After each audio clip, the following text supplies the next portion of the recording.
할렐루야. 오늘 새해 첫 주일입니다. 인사 한번 하죠.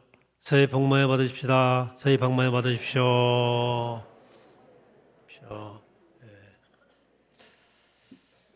여러분 새해를 맞으시는 마음이 어떠십니까? 뭔가 좋은 일이 올해 생길 것 같습니까? 여전히 좀 뭔가 불길하고 올해도 별로일 것 같아 하는 불안감이 있으십니까? 혹은 아무 기대감 없이 무덤덤하게 또 새해가 왔지 뭐 이렇게 맞으셨습니까?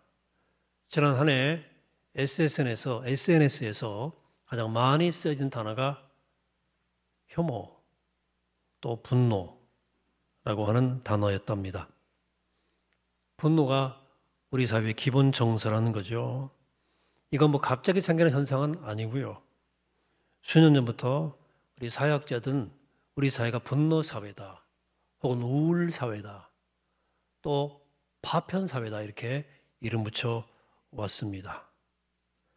이번에 이재명 대표의 피습 사건을 보는 것처럼 분노의 대상이 분명한 확증 편향형의 분노도 있습니다. 이 사건 우리 사회의 아주 병리적 현상을 우리에게 드러내 보여준 거죠. 우리 사회는 정치 과잉 사회입니다. 쉽게 편향된 사고로 길들여져요. 이 사고의 그루밍이 심각합니다. 외눈박이들이 많아요. 생각이 그루밍 당한 거예요. 인간은 사실은 정치적 동물이 맞지만 인간은 그 이전에 윤리적 존재입니다.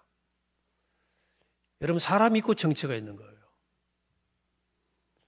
상대를 악마화하고 제거하려는 폭력적 확증 편향은 안 됩니다. 절대 안 됩니다. 근데 문제는 왜 무엇 때문에 누굴 향해서 분노하고 있는지가 불분명한 분노가 우리 사회에 더 심각한 문제입니다. 본인도 잘 몰라요. 그를 치료하는 정신과 의사도 잘 모릅니다. 그만큼 분노의 원인이 다양하고 복잡합니다. 그렇기 때문에 이 분노가 해결이 안 되는 거예요. 원인을 알아야 해결할 텐데 원인을 모르는 거예요. 어떤 사람은 분노를 꼭꼭 마음에 담아두고 삽니다. 쌓아두고 살죠. 그 마음에 쌓인 분노는 그 사람의 정서를 우울하게 만듭니다. 그러면 굳이 우울증 진단 받지 않아도, 우울증 약 처방 받지 않아도 일상 늘 우울한 사람들이 주변에 너무나 많습니다. 우울한 사회. 또 어떤 사람은 분노를 막 그냥 아무에게나 표출합니다. 마치 누구든 나 건드리기만 해봐 하는 시한폭탄 같은 사람들도 꽤 있어요. 그런 사람들은 나보다 약해 보이거나 혹은 저항할 능력이 없는 사람에게 트집을 잡아서 분노를 쏟아놓죠. 그것을 갑질이라고 부릅니다. 한동안은 약자들, 즉 을들이 이 갑질을 그냥 참고 지냈는데요. 요즘은 을들도 이제 더 이상 참지 못하겠다는 거죠. 분노를 표출하죠. 그래서 할 수 있는 대로 힘을 모아가지고 어떻게든 저항합니다. 이렇게 서로의 분노가 충돌하다 보니까 우리가 사는 이 세상이 파편적으로 갈라져 버렸다고 하는 거죠. 그런데 이 분노의 감정을 파고 들어가 보면 뿌리에 결핍 의식이 있습니다. 남에게 있는데 다 있는데 나한테만 없다. 그러면 그런 감정이 일어난다는 거죠. 다른 사람은 다 잘 살고 있는데 나만 가난하게 사는 것 같을 때 다른 사람들은 일이 척척 잘 풀려가는데 나만 하는 일마다 꼬여. 그러면 분노가 치밀어 오르는 거예요. 나 혼자라면 하루 한 끼 먹는 것 I don't care. 괜찮아요. 근데 바로 옆에 세 끼를 먹는 사람들이 있잖아요. 이게 화가 나는 거예요. 뭔가 나는 빼앗긴 느낌이 드는 거죠. 근데 아무리 생각해도 내가 그렇게 빼앗길 만큼 잘못한 일이 없어요. 화가 나는 거죠. 분노가 치밀어 오르는 거죠.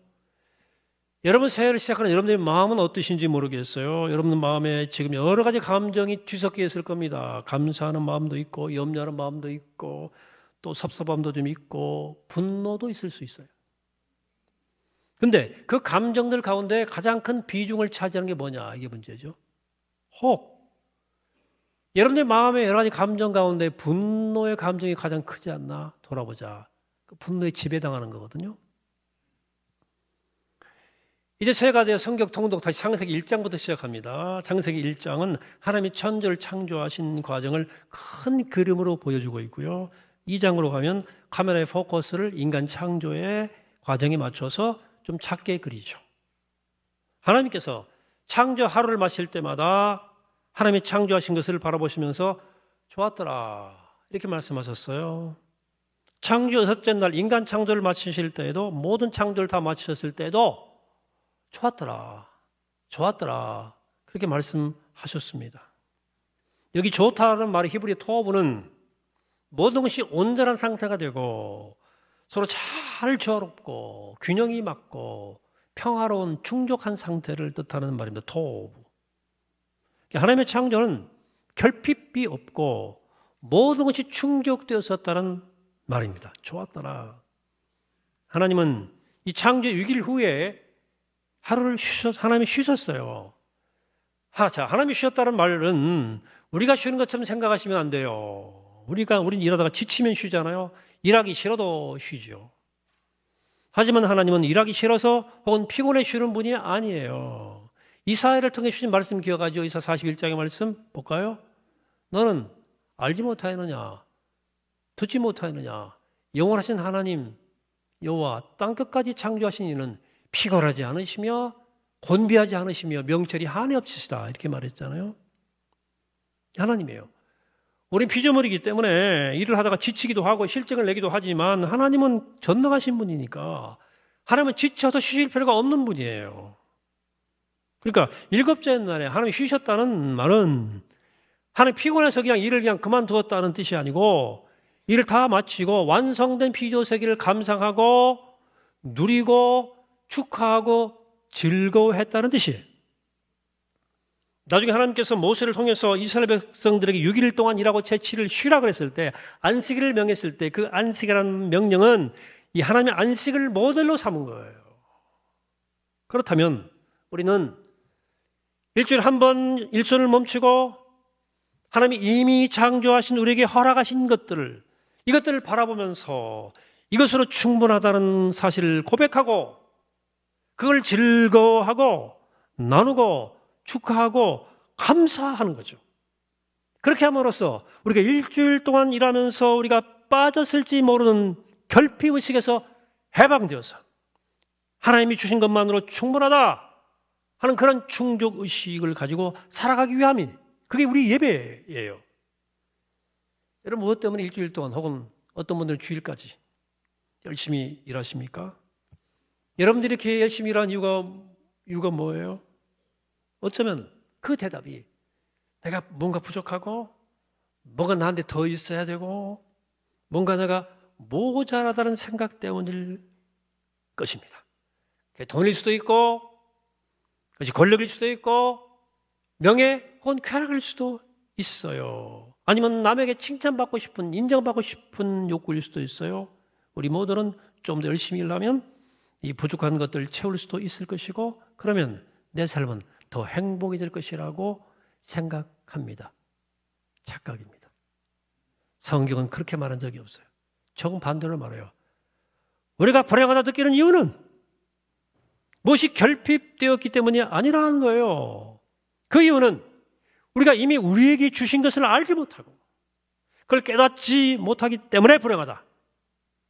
이게 성경은 말씀합니다. 하나님께서 이미 우리에게 필요한 모든 것을 창조하셨고 허락하셨다. 그래 함께 주일마다 모여서 예배를 드린 이유가 뭐냐? 이 진실을 기억하고 이 진실을 축하하고 선포하고 확인하기 위한 거예요. 이걸 제대로 해야 늘 그냥 아이고 나는 뭔가 부족해 라고 하는 결핍의식에서 벗어나서 충족의식으로 살아갈 수가 있는 거예요. 우리가 살아가는 이유는 신앙이들은 뭔가 부족한 것을 끊임없이 채우려는 것이 아니라 이미 채워진 것을 감사하고 축복하고 나누며 살아가는 거예요. 창세기 4장에 가인이 분노합니다. 하나님이 그 분노 이유를 묻는 말씀이 나와요. 4장 6절입니다. 여기 가인에게 이르시되 네가 분하여 하면 어찌 됨이냐, 안색이 변하면 어찌 됨이냐, 네가 선을 행하면 어찌 낯을 들지 못하겠느냐, 선을 행하지 아니하면 죄가 문에 엎드려 있느니라. 죄가 너를 원하니 너는 죄를 다스릴지니라. 여러분, 아벨의 제사는 받아들여지고 가인의 제사는 받아들여지지 않은 이유가 어디 있을까요? 성경은 자세히 말하고 있지 않지만 분명히 이유가 있습니다. 가인 자신도 그것을 알았을 거예요.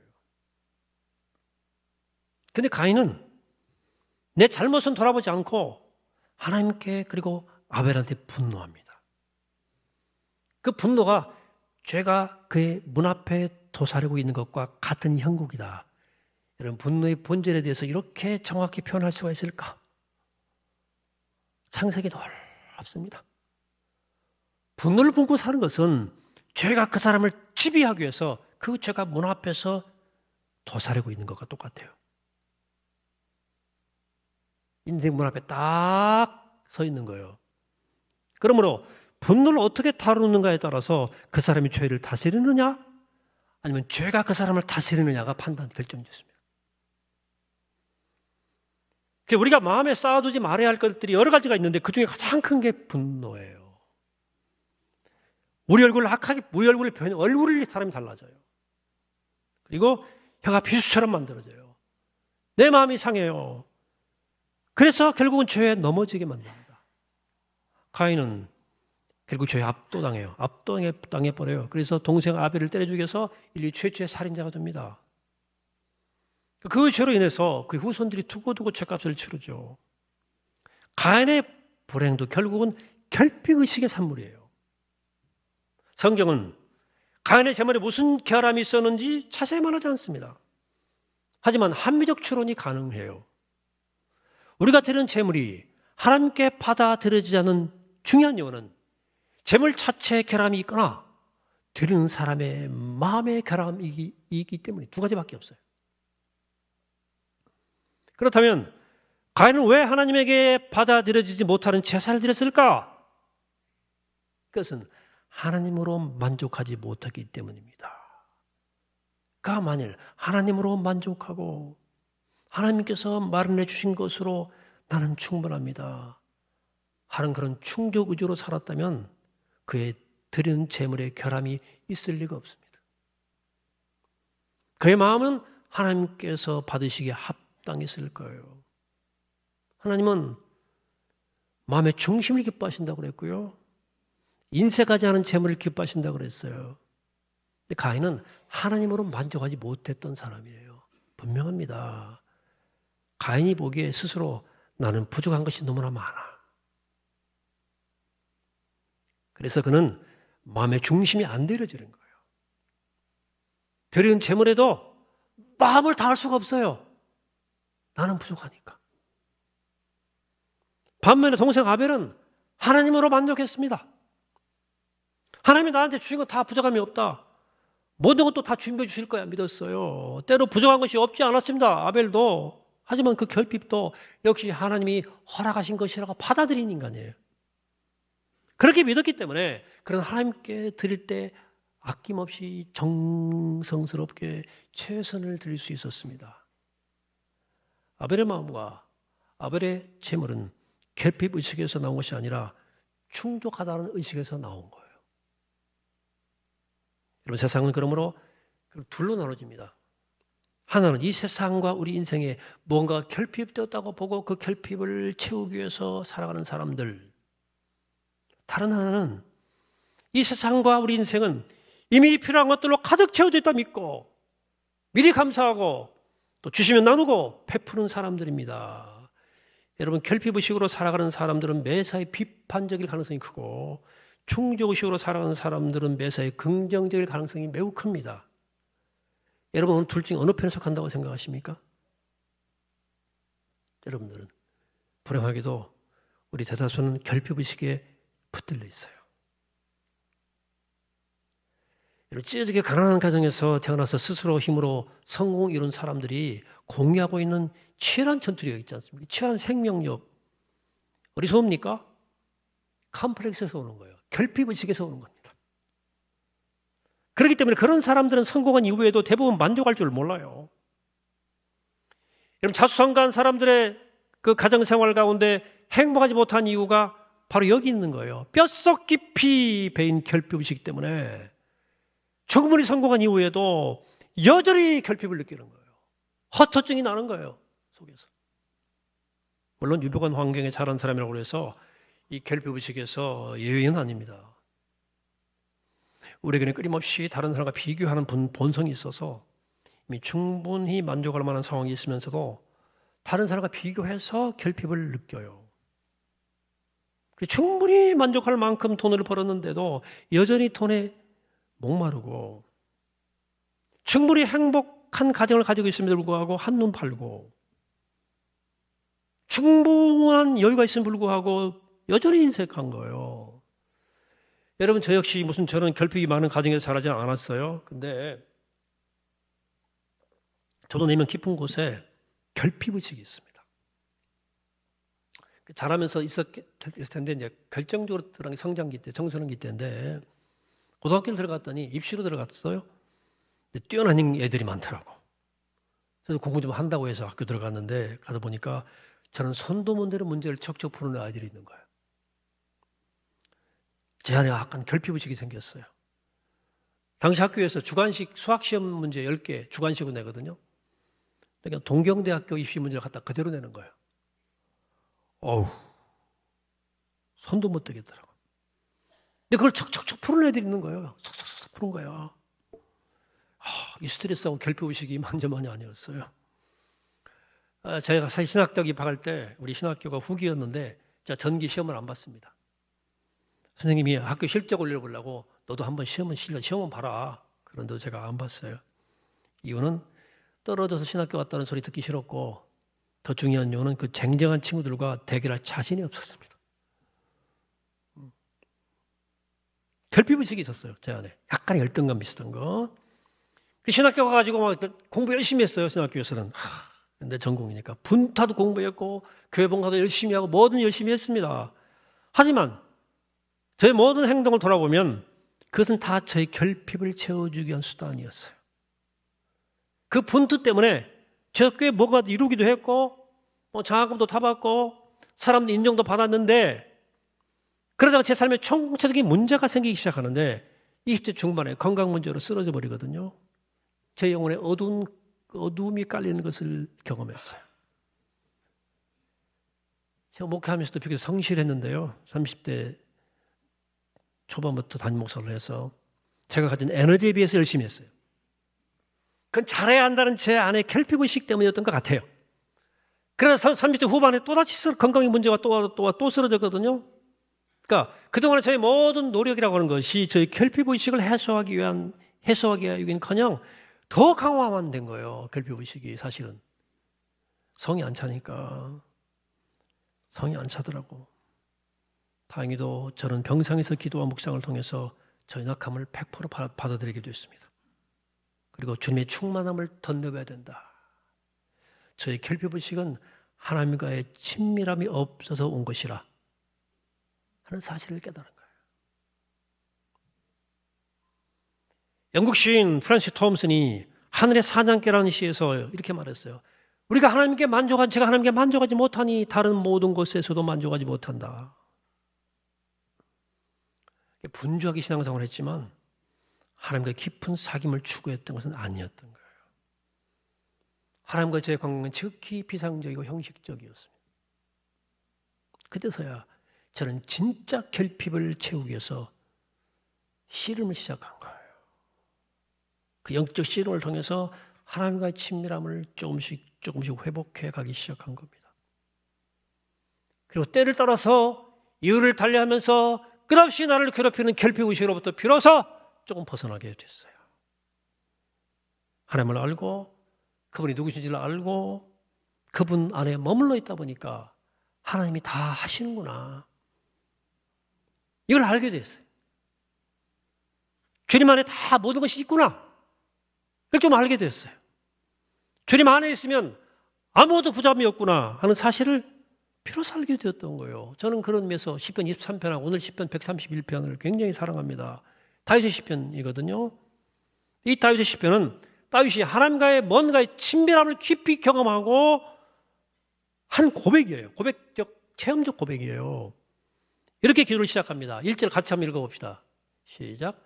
여호와여 내 마음이 교만하지 아니하고 내 눈이 오만하지 아니하오며 내가 큰 일과 감당하지 못할 놀라운 일을 하려고 힘쓰지 아니하나이다. 아멘. 교만은 자신의 부원에 넘치는 분수 넘치는 행동과 생각을 말하죠. 하나님도 아니면서 하나님처럼 말하고 행동하고 이거 다 교만이고 오만이죠. 그렇게 되니까 다른 사람들을 아나무인격으로 대하게 되는 거죠. 너무 큰 것을 감당하려고 하는 것, 부원에 넘치는 놀라운 일을 이루는 것은 모두 자신에게 있는 결핍을 채우려는 인간적 몸부림에 불과하다. 다윗도 우리처럼 결핍의식이 있었던 것 같아요. 왕이면서도. 무엇이 다윗으로 하여금 그런 분투를 멈추고 하나님 품으로 파고들게 했는지는 모르겠어요. 무슨 몸의 질병 때문일 수도 있고 관계 문제일 수도 있고 또 자기가 결핍의식을 좀 해결하려고 막 채우기 위해서 막 분투했는데 그 결과로 인해서 자신의 인생이 총체적으로 망가졌구나 하는 사실을 발견했던지 이유는 모르겠어요. 어쨌든 그는 그 결과 때문에 하나님께로 완전히 향합니다. 그리고 하나님의 품 안에서 비로소 만족과 안식을 얻고서 그동안 그가 무언가 결핍되었다고 느끼며 살아온 것이 사실은 속은 것이었음을 깨닫습니다. 그래서 삶의 태도가 완전히 바뀌어요. 이제는 결핍된 것을 채우려고 몸부림치는 생이 아니라 이미 채워진 것들을 감사하고 축하하고 기뻐하기 위해 살아가는 겁니다. 전과 같이 열심히 일해요. 여전히. 그렇지만 전과는 다른 목적과 다른 태도로 일하는 거예요. 그 다윗은 이렇게 기도를 이어갑니다. 2절에서 실로 내가 내 영혼으로 고요하고 평온하게 하기를 첫 된 아이가 그의 어머니 품에 있음 같게 하였나니 내 영혼이 첫 된 아이와 같도다. 젖먹은 아이는 여전히 보채고 울죠. 첫 된 아이는 엄마 품에 안겨 있는 것으로 충분해요.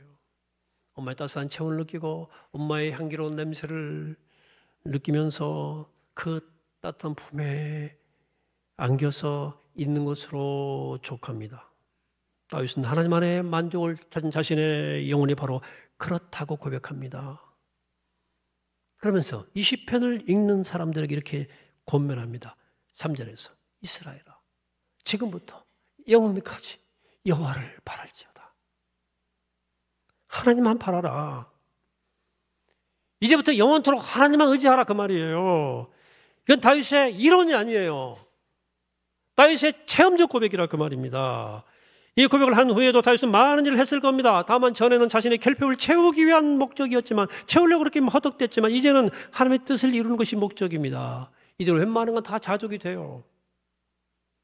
그럴 만한 능력을, 영적 능력을 얻은 거, 이게 능력이에요. 그렇기 때문에 이제는 더 이상 서두르거나 닥달하거나 하지 않습니다. 그냥 자연스럽게 살아가는 거예요. 하나님의 손길을 분별해가면서 살아가는 거예요. 다 마찬가지일 거예요. 저 역시 제 날의 제일 젊은 날의 날은 결핍을 채우기 위한 아주 분투였어요. 물론 지금도 그런 부분이 남아있지만 하나님과 친밀함을 회복하면서부터 하나님 안에서 얻은 만족과 안식에 기대해 사는 힘이 더 커졌어요. 물론 하나님과의 친밀함이 흐트러질 때면 저도 여전히 어김없이 이 결핍의식이 또 살아나 그냥 조급해지고 불안해지지만 다행스러운 건 이제는 그 정체를 제가 알아요. 뭔지를 이제 그 정체를 알아요. 그렇기 때문에 그런 것을 느낄 때마다 그냥 무릎 꿇고 멈춰서서 하나님께 엎드리고 또 엎드리고 주님 안에서 만족을 다시 회복하려고 노력하는 거죠. 그래서 그 안식과 평안에 대한 마음이 올 때 그때 다시 일을 시작하는 거죠. 여러분 신앙이 깊어지면 모두가 체험하는 진실이 있습니다. 인생사에서 나이 먹을수록 뭐예요? 모든 것 주님이 하신다는 거예요. 주도권이 주님께 있다. 이게 다 우리의 고백이에요. 우리가 그냥 신실하게 주님 안에 머물러 있으면 필요한 일은 다 주님이 하시는 거예요. 반면 내가 주님과 상관없이 허둥대고 스스로 분주하면 나만 피곤해지고 열매가 부실하기 짝이 없어요. 여러분, 그러면 새해 부탁드립니다. 여러분, 새해 주님 주시는 평안과 만족과 안식을 맛보시길 축복합니다. 이미 그걸 맛보신 분들이 계시네. 아멘한 거 보니까. 예. 하지만 더 많은 분들이 하나님 믿는다고 하면서 여전히 결핍의식으로 살아갑니다. 다 부족한 거야. 사랑하는 여러분, 우리 이 땅에서 결핍됐다는 생각 속에서 그걸 채우려고 몸부림치는 한 여러분들은 분노의 올무에서 벗어날 수 없습니다. 다들 화가 차 있어요, 마음에. 부족하니까. 그리고 그 분노는 우리가 사랑하는 사람들에게 상처를 주고 결국 내 스스로의 삶을 불행하게 만들어요. 여러분, 그러므로 사랑하는 여러분, 올해 새해 더욱더 주님을, 하나님을 찾게 되기를 바랍니다. 하나님의 품을 찾아 그분 안에서 만족하고 그분 안에서 안식하고 그분 안에서 그분 안에 모든 것이 있다는 사실에 눈뜨게 되기를 바랍니다. 하나님 안에 계시면, 하나님 안에 있는 한 어떤 일이 나에게 찾아와도 그건 절대로 재앙이 아니라는 사실을 꼭 기억하세요. 합력해서 선을 이룹니다. 믿어 그냥. 우리는 그걸 하나님의 은혜라고 부릅니다. 하나님께 우리는 그런 대접받을 만한 자격이 전혀 도무지 없는데 하나님은 우리를 위해서 다 준비해 주신 거예요. 은혜예요. 문제는 우리가 주님을 떠나 스스로 하나님이 되어 살아가려고 하는 우리의 바람난 마음에 있어요. 왜 이렇게 바람이 났어?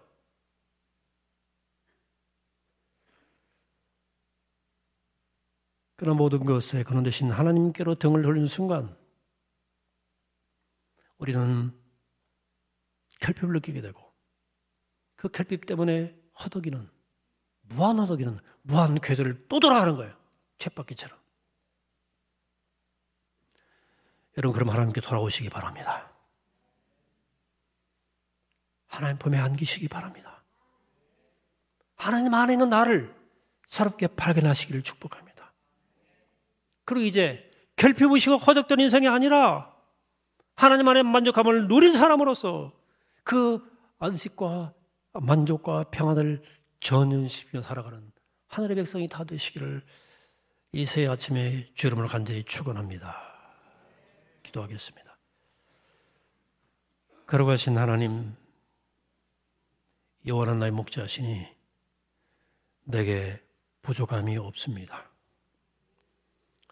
실로 나의 영혼이 고요하게 평안하게 되기를 어머니 품에 있는 젖은 아이같이 됐으니 하나님, 이 만족과 이 안식과 이 평안으로 올해를 살게 하시고 주님만을 만족한 마음으로 살게 하시고 결핍의식으로 살아서 우리 마음 가운데 불안과 분노가 끓이지 않는 그 무한 궤도를 살아가지 않도록 우리를 축복해 주시고 하늘의 평안과 하늘의 만족과 기쁨으로 이 땅을 승리하는 주의 백성 되게 하시고 날마다 그걸 확인하고 특별히 주일마다 그 영적 진실을 확인하고 승리하는 주님의 귀한 자녀 될 수 있도록 축복하옵소서. 예수님의 이름으로 기도합니다. 아멘.